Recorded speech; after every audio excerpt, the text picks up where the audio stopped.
Благодаря ошеломляющему успеху сериала «Слово пацана», режиссер Жора Крыжовников вновь привлек внимание зрителей к жанру, который можно охарактеризовать как мрачная русская хтонь.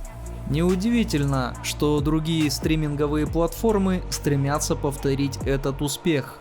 Аутсорс – новый флагманский проект онлайн-кинотеатра ОККО, созданный сценаристом «Медиатора» Анной Козловой и режиссером «Трассы» Душаном Глигоровым.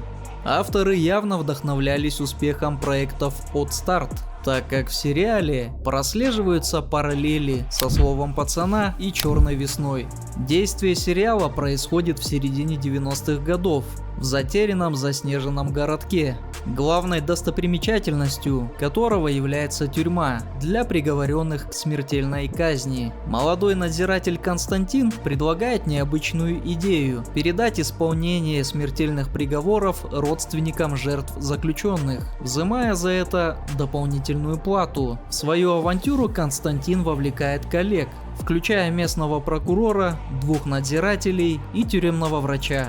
Однако и без того сомнительная затея постепенно обрастает новыми сложностями. Аутсорс относится к тем российским проектам, которые оставляют после просмотра тяжелое впечатление. Некоторые сцены настолько напряженные, что хочется остановить просмотр, выйти на свежий воздух и перевести дух. При этом на экране не показывают откровенно шокирующих сцен. Самые жестокие моменты остаются за кадром. Авторы фокусируются на предыстории и последствиях, но это не делает просмотр легче. Среди ключевых тем сериала – жестокая казнь маньяка с кастрацией и выкалыванием глаз, изнасилование невесты одного из героев. Эти сюжеты лишь часть мрачной картины, которую рисуют создатели. Сопереживать персонажам сложно, так как у каждого из них есть свои темные секреты. Все они совершают преступления, движимые отчаянием, нищетой и разрухой. В итоге они становятся не лучше тех, кого приговорили к расстрелу. Прокурор, берущий взятки, чтобы угодить своей расточительной жене, врач, сексуальный маньяк, заражающий ВИЧ свою любимую супругу и разрушающий ее карьеру стоматолога, надзиратель, преследующий жену коллеги. Единственный, кому можно посочувствовать, это тюремщик Александр,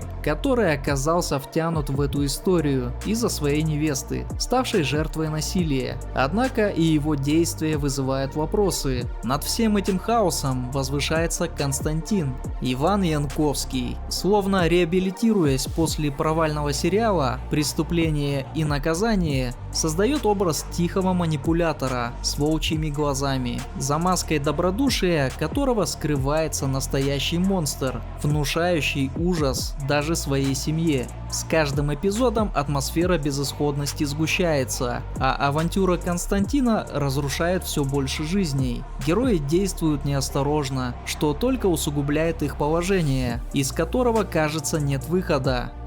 На фоне всего этого заснеженный город и гора, словно наблюдающая за разворачивающейся трагедией. У аутсорса обязательно найдутся свои поклонники, но стоит понимать, что это крайне мрачный и специфический проект, который подойдет далеко не каждому.